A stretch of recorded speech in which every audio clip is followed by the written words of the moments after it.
Ahoj, tady Elja. Vítej u čtení druhé části čtvrté kapitoly s názvem Stories of Sorrow, Rituals of Renewal.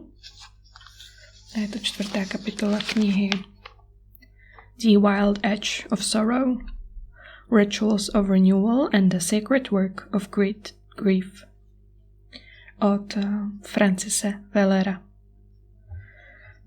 Francis Francis Weller WTVELLER.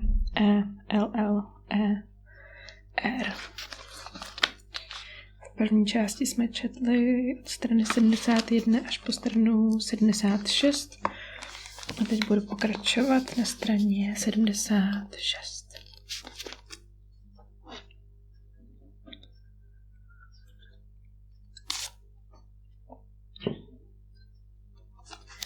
What is ritual? Simply said, ritual is any gesture done with emotion and intention by an individual or a group that attempts to connect the individual or the community with transpersonal energies for the purposes of healing and transformation.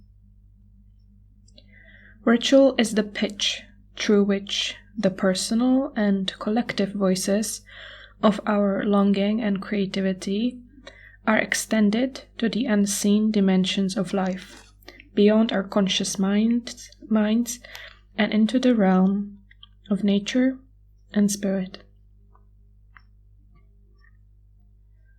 Ritual is a form of direct knowing, something indigenous to the psyche. It has evolved with us, taking knowing into the bone, into our very marrow. I call ritual an embodied process. Author and ritual facilitator Z. Budapest says, the purpose of ritual is to wake up old mind in us. The purpose of ritual is to wake up the old mind in us, to put it to work. The old ones inside us, the collective unconscious, the many lives, the different eternal parts, the senses and parts of the brain that have been ignored. Those parts do not speak English or Czech. They do not care about television, but they do understand candlelight and colors. They do understand nature. Ritual is the original art form, weaving the personal and the communal in ways that helps us relate directly with the larger, unseen world.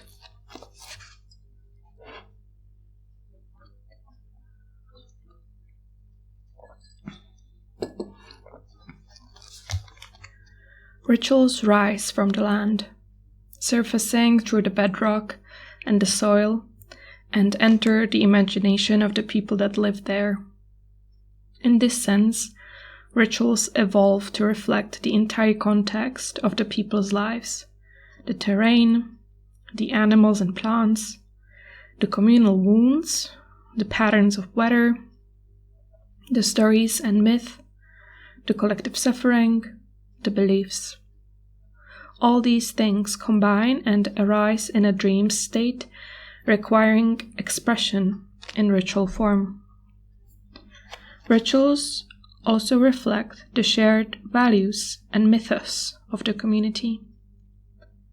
While we have much to learn from indigenous cultures about forms of rituals and how ritual works, we cannot simply adopt their rituals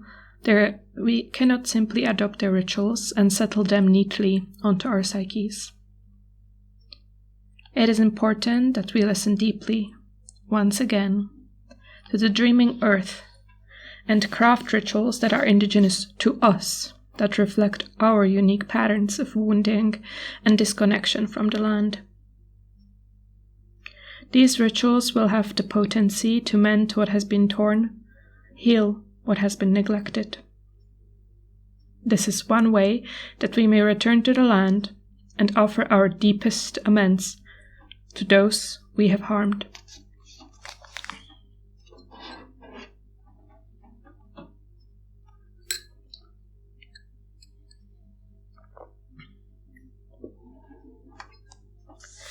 There are many concerns that are addressed through ritual. These are universal themes: healing, gratitude, initiation, visionary or divinatory processes, grief, maintenance, renewing the earth, reconciliation, and peacemaking. How they are expressed is unique to each culture. For example, while the underlying intent is the same, the healing rituals of the Kung are vastly different from those of the Navajo. Their styles are a reflection of the land on which they live, the mythology of their culture, and the particular ways they envision healing. I wrote earlier about the use of ritual in working with grief. Ritual provides the essential elements for this work. Most notably, it offers the necessary structure to hold the wild and eruptive moods of sorrow. It helps us shift the weight of the pain and emotions we are carrying, allowing us to set down portions of the burden. Ritual also evokes a feeling of reverence, a sense of the sacred.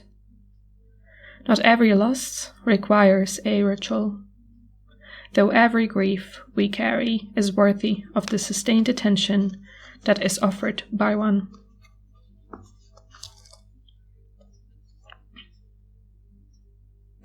The purpose of ritual.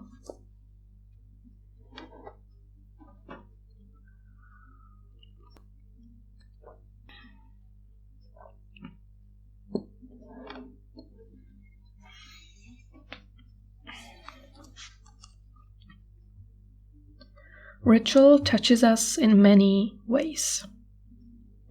One of the most powerful impacts is that it breaks us open to a vast and more enchanted world.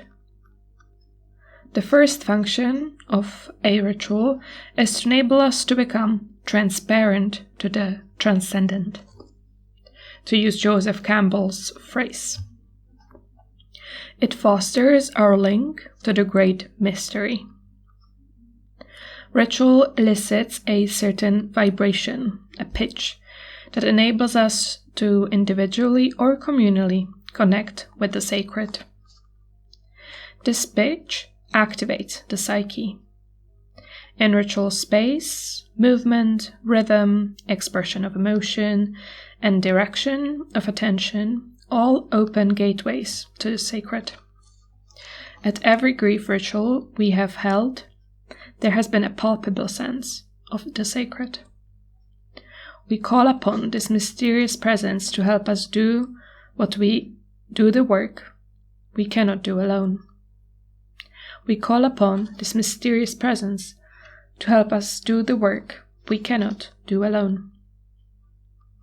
The sacred becomes the larger holding space for the community to do the work we have come to do. Secondly, there is a reparative function to ritual. It sutures the tears in the soul that occur in the daily rounds of living. We live in a culture that has forgotten the basic needs of the soul. This is especially important today, as our world is increasingly dominated by the rhythm of the machine. As we succumb to the pressure to adapt to this rapid-fire world, we feel ripped out of our own natural human rhythms. Many of us feel exhausted.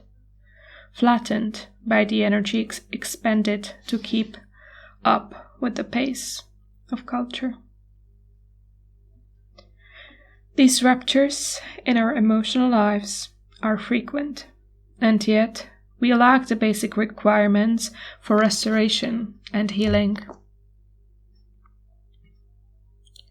The African healer and elder Malidoma Somé calls ritual the anti-machine.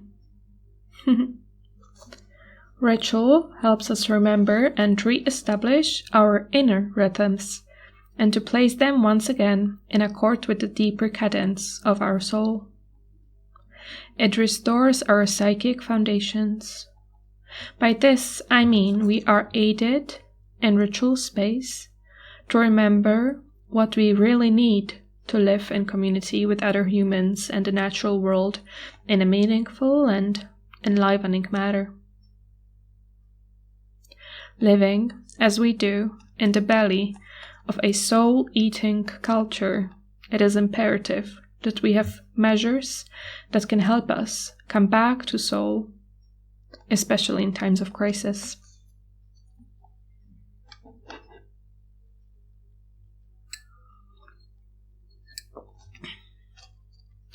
On one occasion, our community was faced with a profound trauma. I received a phone call late in the evening from a woman telling me that she and her daughter had been in a terrible car accident. It had been raining, and visibility had been very limited. The daughter was driving, and as they headed up a nearby road, a man suddenly stepped out in the road in front of the car. There was no possibility of avoiding him. They bolted out of the car, one running to get help, the other to comfort the man. Unfortunately, by the time help had arrived, he had died. It was sudden and tragic. These women were a part of a ritual village training I was doing. Fortunately, we were scheduled to meet the next day to hold our second full day of teaching. As I talked with the woman on the phone, I suggested that they both come to the training the next day, and we would do what we could to help them deal with this overwhelming event. She agreed. I then asked that they arrive about an hour later than usual. We would address their trauma as a community.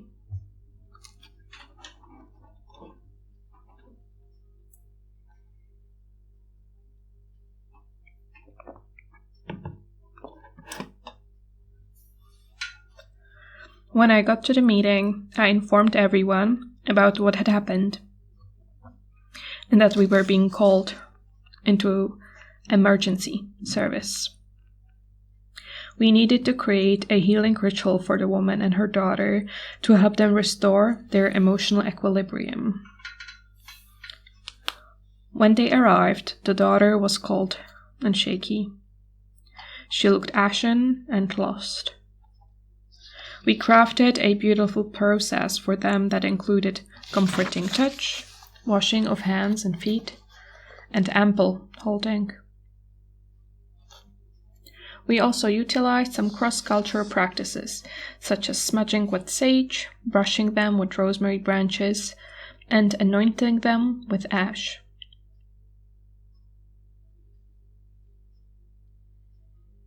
Sage is used as a way to clear the psychic space. Rosemary cleanses the energy field, and ash has been used in many cultures for protection.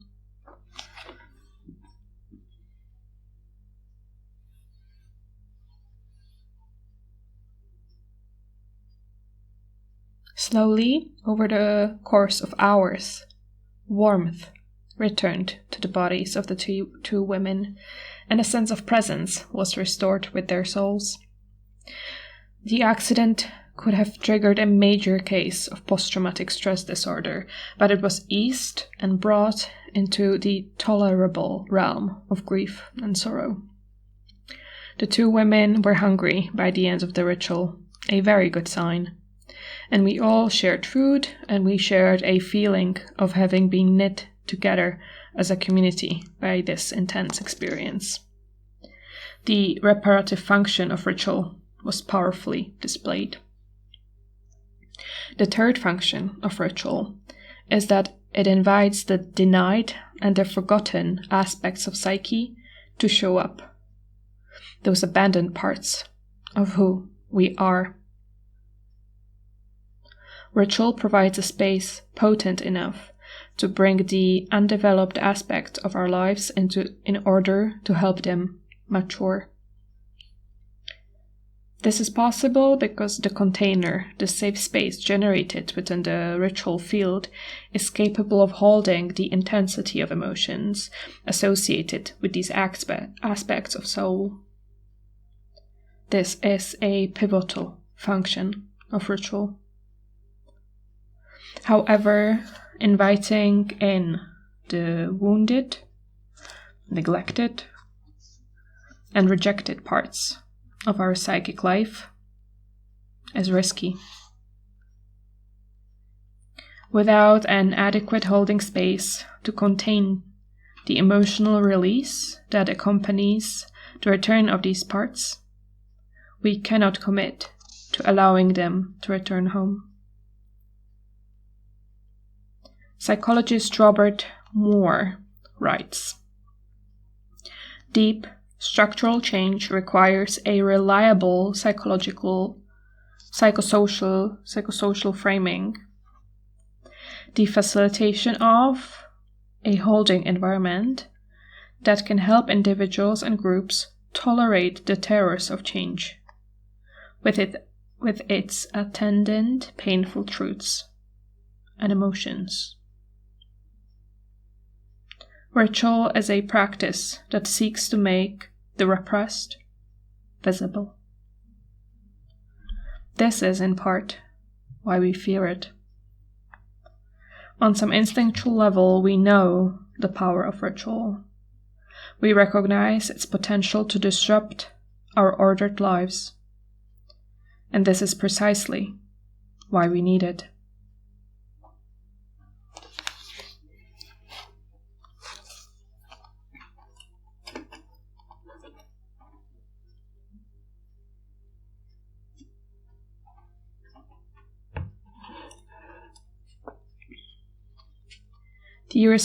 The repressed aspects of our lives carry an intense energy. One man requested a healing ritual to deal with his feelings of hopelessness and depression. He carried a hidden life of alcoholism and was skilled at keeping this part of his life concealed. When the ritual began, however, this buried piece of his soul rushed to the foreground, demanding to be seen. We asked him to share more about his drinking and how it was siphoning off his life, destroying his work and marriage. He tried to push the group away with a bellowing stance, but we did not yield. In that ritual, something shifted in his heart, and the grief of his exile burst out in a great cry. In ritual space, something inside of us shimmers, quickens, and aligns itself with a larger, more vital element. We are released from the limiting constraints of our collective agreements, such as not showing our emotions in public, not bothering anyone with our troubles, and remaining stoic and self-contained with our pain. This release allows us to enter into a fuller expression of who we are. This is both freeing and frightening. We become vivid in ritual space, exposed and transparent. This is exactly what we need and what we fear. I was teaching at a university in Oakland, California, several years ago. The class was called Reclaiming Our Indigenous Soul. On the first day of class, I started by drumming and inviting the students to get up out of their chairs and dance. They all did so, and after I was done drumming, one of the students, a nun in her mid-70s, came to me and asked, "Is there any way we could talk privately?" I said, "Sure, I could come down early next week and we could spend some time together." She paused and then asked, "Is there any way that could happen today?" I said, "Let me make a couple of calls and see." I did, and it worked out that after the class was over, we sat down in a little room and talked about what was happening for her. She said, "When you started drumming, an old memory came to me that I haven't thought of for years. When I was 15, I was a novice at the convent. I had only been there for a couple of weeks when my father died. The Mother Superior called me into her office and told me the news. Then she said to me, 'You may go to the funeral, but if you go, you cannot come back, and if you stay, you cannot cry.' I stayed. I lay in my bed every night, shaking, trying to keep the tears inside. And when you started drumming, it all came flooding back in." My heart was breaking as I listened to her story. I promised her that in 2 weeks we would hold a grief ritual. I told her it couldn't happen earlier because we needed to prepare the class for the deep work of grieving together, but in the meantime, I encouraged her to tell her classmates what she had shared with me. The next week, we began the preparations for the ritual. Everyone had stories to share, losses untouched and unattended. The following week, we set up a shrine to receive the grief. We said an invocation and entered the intense field of decades-old sorrow. This woman went to the shrine many times, lying on the floor and sobbing her heart out. For the first time in over 60 years, she was able to grieve the death of her father. It was a moment of healing and grace. Everyone was moved by this shared experience. The last time she went to the shrine, she did not cry. She sat there, still, silent like a stone. Afterward, everyone shared their experiences, and then she said, "The last time I went up to the shrine, I saw a Native American woman holding a child. I was that child. This was the first time I felt like I belonged." Ritual is able to hold the long discarded shards of our stories and make them whole again. It has the strength and elasticity to contain what we cannot hold on our own, what we cannot face in solitude. As this nun's story beautifully illustrates, it is never too late to grieve these buried pieces of soul.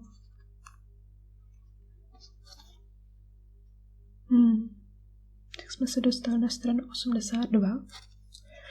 Já se to tady zaškrtnu, abych věděl, kde začít číst příště.